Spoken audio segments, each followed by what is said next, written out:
Well, hello there, good people of the world. Welcome to another Flight Sim Safari video. You haven't heard from me in a while for one simple reason. I had the more or less useful idea of creating my own bush flying platform, web-based bush flying platform with a simulator client, so that people who have a similar passion for bush flying would be able to do this with a certain purpose, and let's call it with an advancement system and awards and all kinds of things that might be interesting. So last time, when we're going to continue the world tour here, the FlightSimSafaris World Tour, and last time we ended up at an airfield which is called Guyuan. I don't know how to pronounce this. Guyuan or something like that. I think it's already part of the Philippines, if I remember correctly. And, well, this is our departure airfield, and we're going to pick a mission that goes to the north. We're going to fly along the Philippines to China and so on. Oh, in the background, it seems that we have a bit of a thunderstorm somewhere around here. I can hear it. I can hear some thunder. And we're going to do this with the new bush flying platform that I built, because at the end of the day, last time that I was flying, I used On Air, which is a great tool, but it wasn't focused enough for me on bush flying. It's a complex system that I just don't feel is for me, and that was actually the reason why I started building the other platform, and it is called FrontierWings, right? It's not really that creative of a name, but it's the best that I could come up with. So this is the platform, and there is a missions area. I'm going to create another introductory video at some other time, and I'll go into detail on every one of the things that are happening here in the platform. You have a career area and a leaderboard area where there are some people who have already put in some time, and actually a couple of people have already used this platform or are trying out. And so what we're going to do is pick a mission with our new platform. First of all, I'm going to have to change the home airfield to our current destination, because this is where we're going to take off from. So this is RPVG, I believe. Yeah, Guyuan. So let's set that as the company base for now. And let's go back to the mission selection screen, and let's show the map. So we are here right now, as you can see, and we've got all kinds of missions available that are going to lead us to the north, east, west, and south, wherever you want to go. And I believe we should be taking on a mission that is not too far away, so it doesn't get boring. How about we pick this one? This looks interesting. Is that let's take a closer look on the map here. Oh, there it is. This is the runway. Oh, that might be interesting. This looks like a proper bush airfield. There are a couple of operational challenges that are being calculated from the things that are happening here. The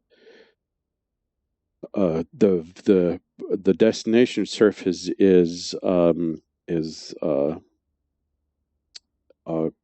what was C? I need to make sure that this is being spelled out correctly.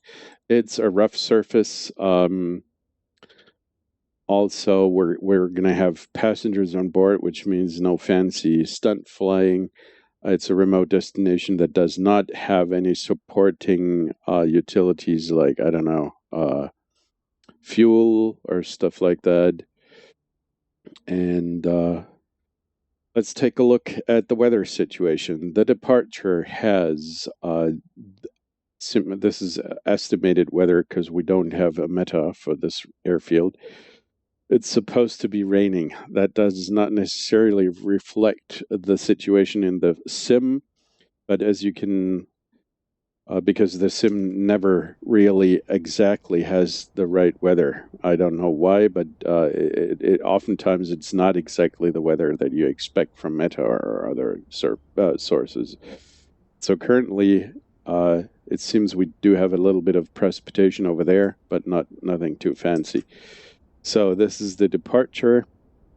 We have 15 knots of wind. We've got 28 degrees Celsius and 100% cloud. This is not true. I get the weather from met.no, which is an external source, an open source weather provider. I'm going to zoom in so you can see better. And most of the data is correct most of the time, but it doesn't necessarily mean that it's the same in the sim. So currently, it seems that runway 06 is the best choice because of the wind direction, and we're going to also take a look at the destination weather. It is partly cloudy, 26 degrees Celsius, and runway 13 might be the preferred one. And the destination is about 71 nautical miles away. We've got a block time of estimated 50 minutes. We've got 4 passengers, and we're supposed to use a light utility aircraft or STL Bush aircraft, because the platform will not force you to use any kind of plane that you don't want to use. You as the pilot will have to make the decision, first of all, how much fuel you take on board, and second, what kind of plane you choose. The only thing that is that you're being told to do is load up the right amount of cargo. That's all, and fly the route that's been given to you. So it seems that this is a good mission for us, so we accept it, and then we can put away the website, and we will take a look at our mission tracking simulator client. I'm logged in as with my account, and I'm going to check for active missions, and the system shows me what it has in store for us. And this is the departure, Guyana, and the destination is Katbalogan, and we're supposed to have 970 pounds of cargo.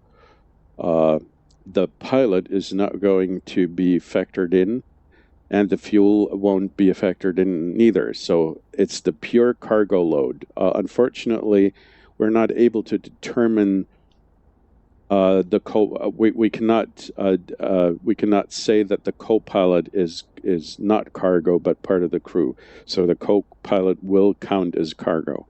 That's just the way it is. I haven't found a way around this.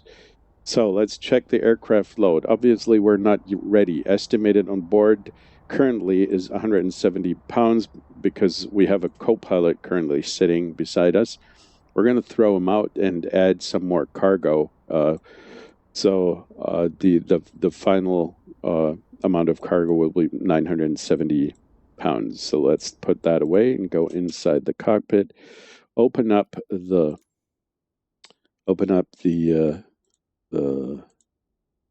electronic flight book. Let's get rid of the co-pilot and instead add some proper amount of cargo. So we're supposed to have 970 pounds.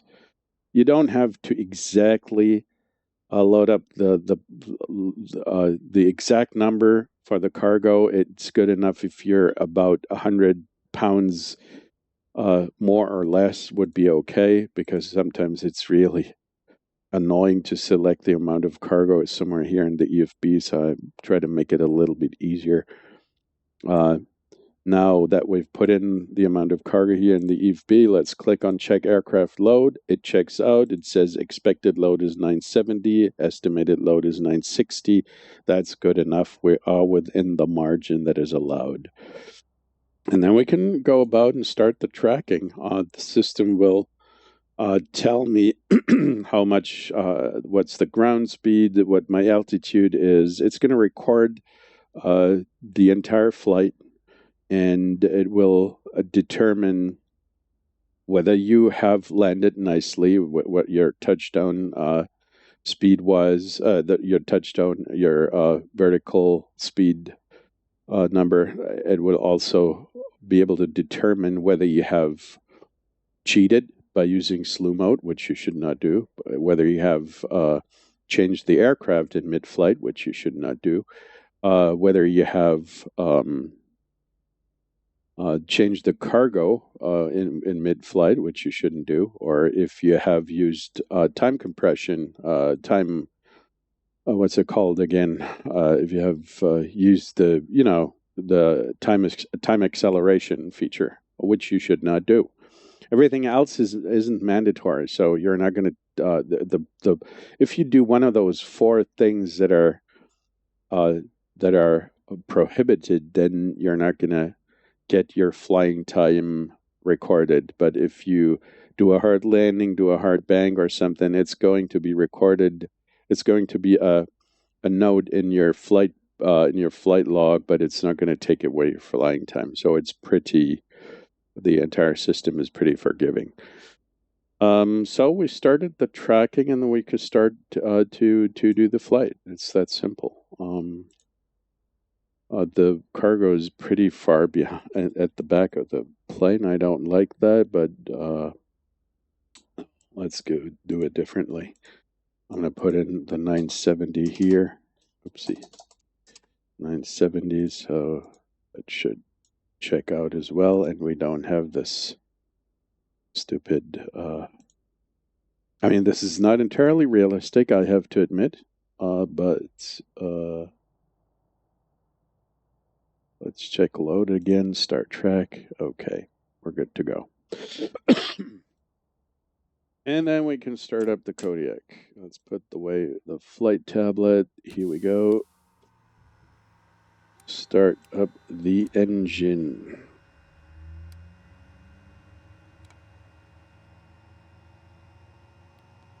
Let's see, we are at NG above 20. That's good.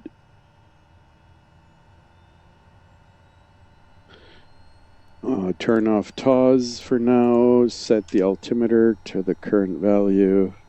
Turn off the secondary horizon. We don't need that. Okay. Engine has spooled up.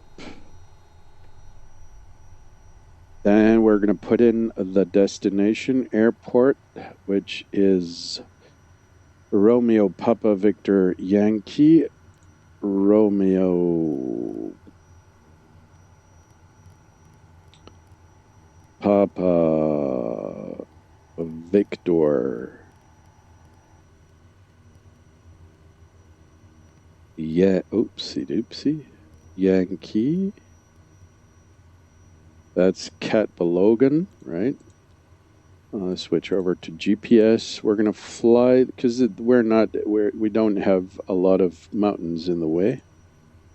I think we should be good with, what's the destination again? RPVY. We should be good flying at an altitude of, I don't know, some 5,000 feet or even less, I guess. Yep, 3,500 is good enough. Since we're flying most of the leg over water, and we will never be too far away from the land to actually glide to solid ground, then it's good. We can fly rather low. Okay, reset the rudder trim, bazooka, 20% of flaps. I'm not going to use ATC because this is, let's call it a demo video for the new platform. Turn on the lights, taxi lights for now. And let's go ahead and taxi to the active runway.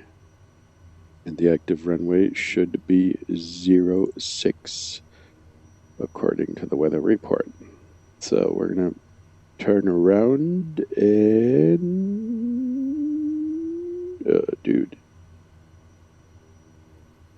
Yeah, let's just go ahead and turn around. Pitot off, we don't need that.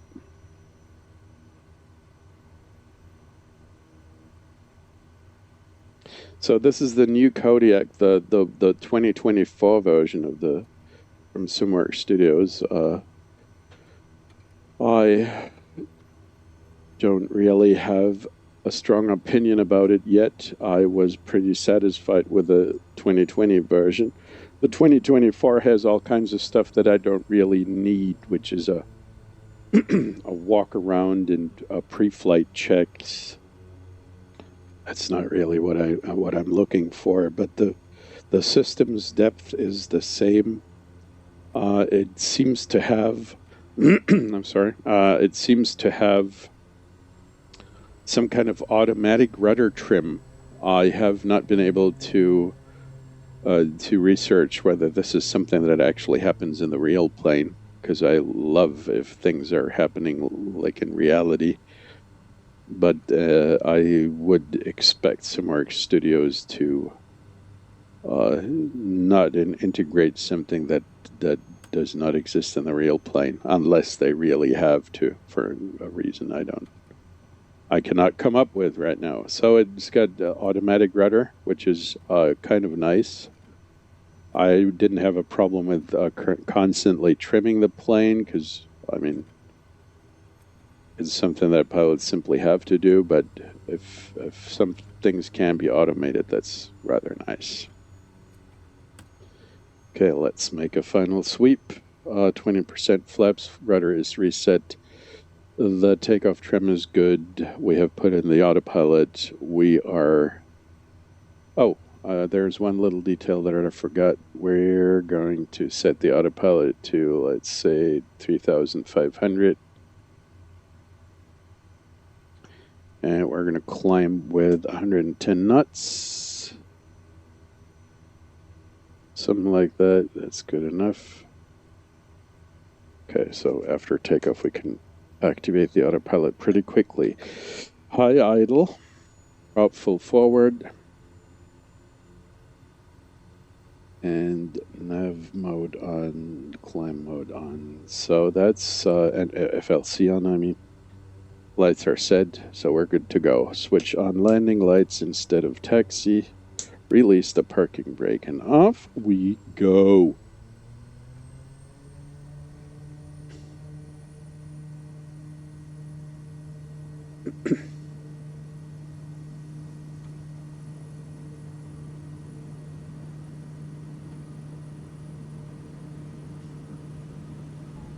There's 80. We can slowly begin to pull on the yoke, but this plane almost takes off by itself if you haven't trimmed it correctly. 95 knots. We can retract the flaps. And we can actually go ahead and reduce the RPM to 2,000 because there is no need to burn more fuel than ultimately necessary, right? Okay, let's make a left-hand turn. The weather looks good so far, still. So the weather forecast, or let's say the current weather situation that was projected by Met.no does not work in the sim. Let's take a look at the temperature. The temperature is correct. The wind is about correct, but the clouds and the precipitation is not correct. Not much of a big deal, really, but still, I would love it if that simulator had real weather more precisely.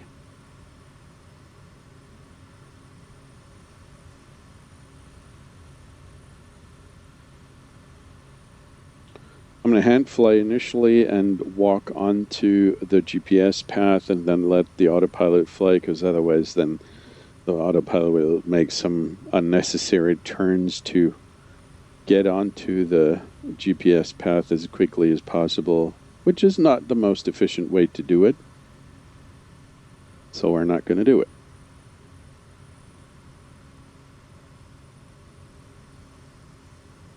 So, while the Kodiak and the 2020 version, I had to, in the 2020 version of the Kodiak, I constantly had to do some rudder trimming, because the plane, depending on the speed and the flap setting and whatnot, the plane would veer to the left or the right due to the engine torque and stuff like that. But right here in the 2024 version, the plane is kind of trimming itself so that the noise is we're not crabbing in any direction. You can see that we're pretty close to not. We're not there yet entirely, but we're pretty close to the center here. Okay, I'm going to activate the autopilot now because it's close enough to the GPS track. Let's zoom out a little and see where we're going. Radar shows a bit of weather coming up here in the north, but it's not too bad. On the way, we should not have any big problems. We're at the cruise altitude right now. We can pull back on the throttle and make sure that we don't burn more fuel than necessary. I like to have my fuel flow below 300 if possible. I'm going to zoom in here. Make sure that the torque is so low that we're flying. Something like this is good enough for me, and we're not going to burn a whole bunch of fuel unnecessarily.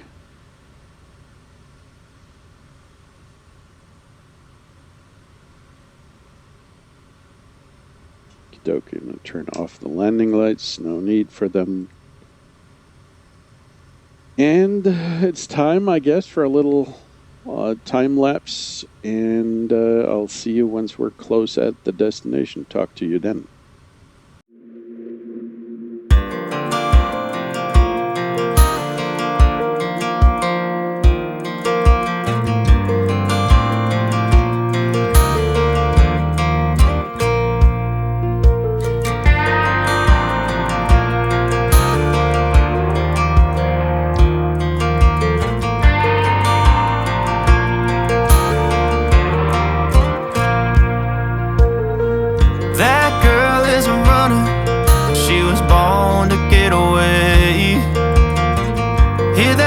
Tone humming, headed out to the highway.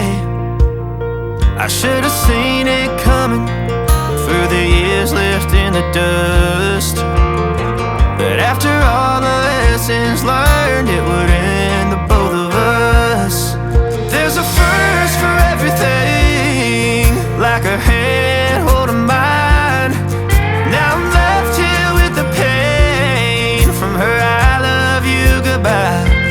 And though it hurts to watch my whole world become the woman she would be, the thing that I forgot would set her free.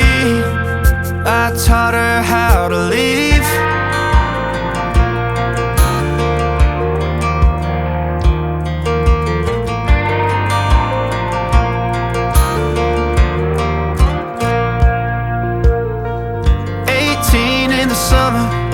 Man, it feels like yesterday when she was looking out that window on the bus to second grade.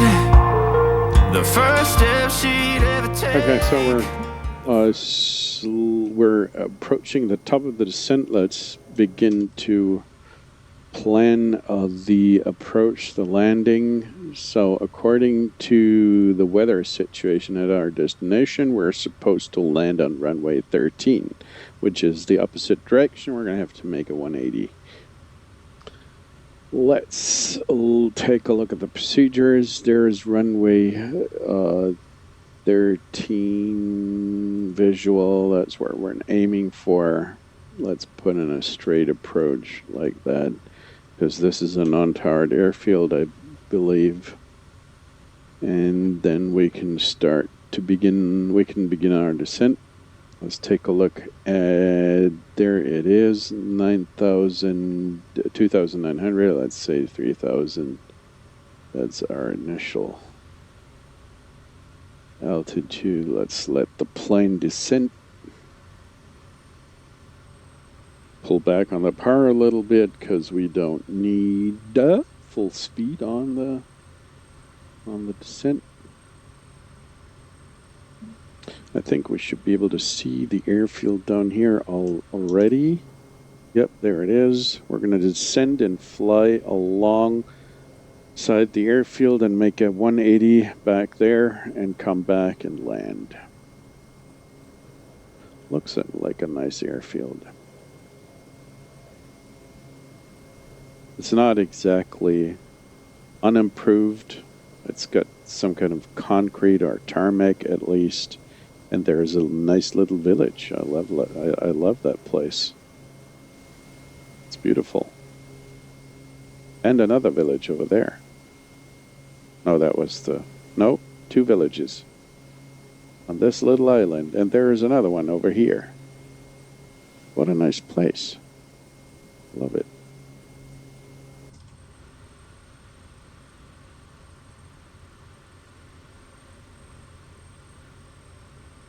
Okay, we're descending to the, as you can see, this is the loop that we're going to fly at 180. We're descending to our circuit altitude of like 800, 900 feet. And on final, we're going to drop down onto the runway. Reactivate head tracking.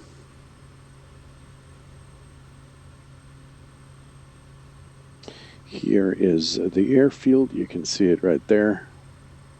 Should be an easy approach. There are no trees in the way for the final, which happens quite often in the simulator, because obviously the so-called artificial intelligence has not been able to determine whether there are trees in the way. I'm going to turn off the autopilot and begin the final descent. Let's lower the flaps 10 degrees, increase the RPM to 2,200.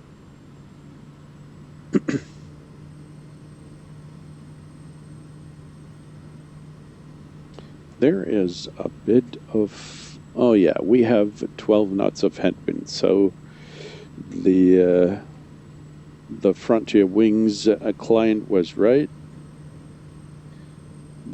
Or let's say the met.no website is right about the wind situation here at the place. Let's lower the flaps even further, reduce the speed to about 90, 20% of 20 degrees of flaps. And frankly, this runway is not very short, so we don't need 35 degrees of flaps. We just can approach and do our final with 20 degrees of flaps and keep the speed up a little.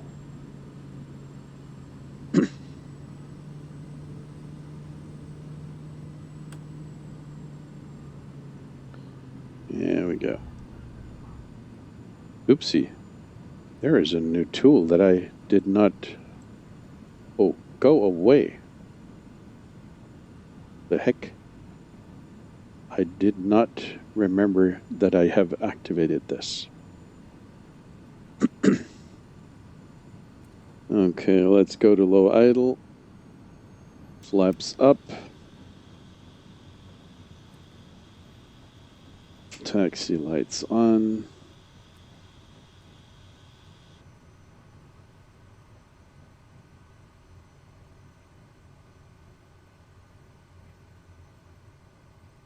There we we go. Nice place, actually.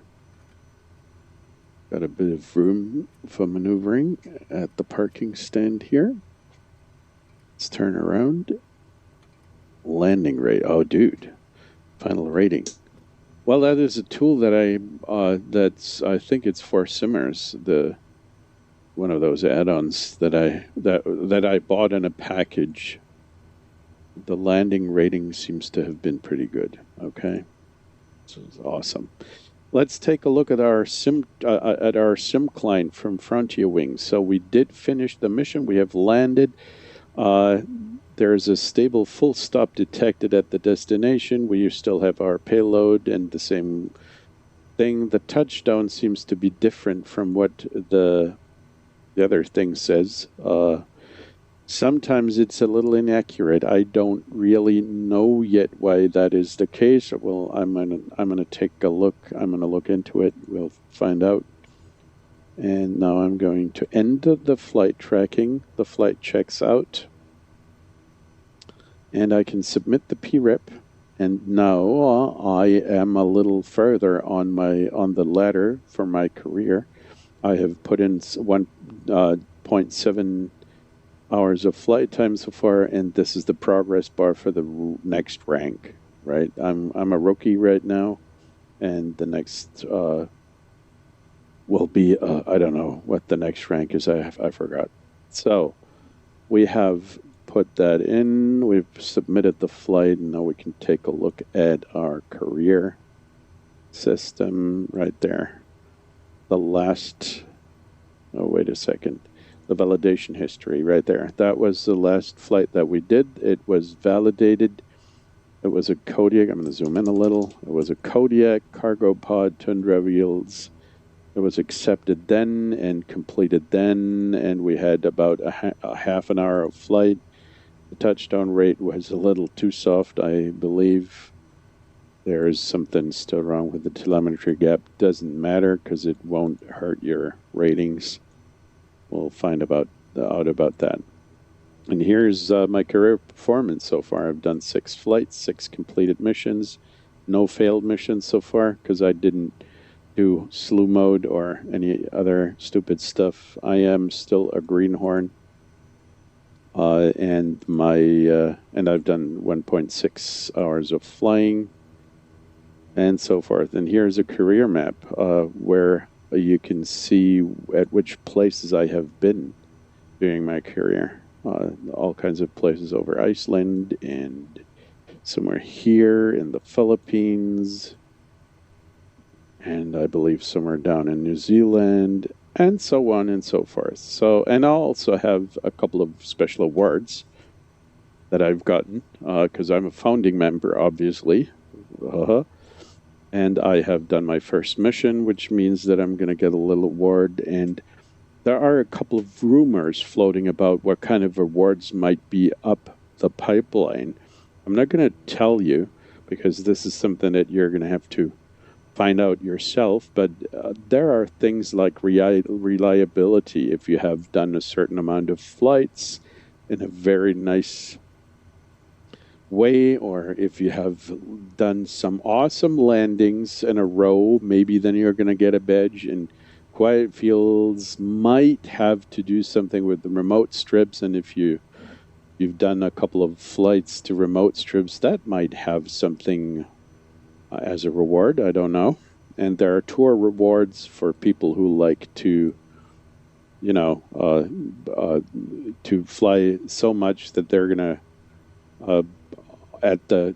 be at the top of the leaderboard and stuff like that. So I put in a couple of interesting awards, and there are also tours.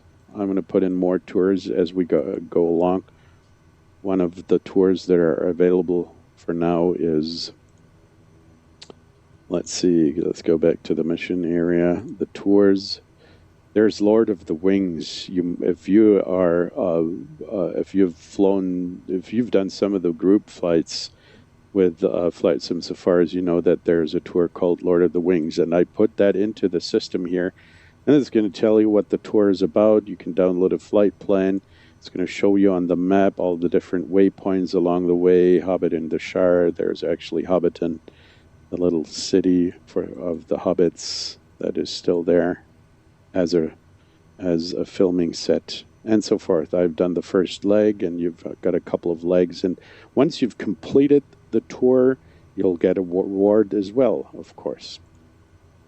So at the end of the day, this is a little, some purpose behind bush flying. And if you want to take a look at it, you're very welcome to do a 7-day trial. It's low priced. Of course, I would like to earn a little bit of money with it. I'm not going to get rich, no matter how many people are going to use this.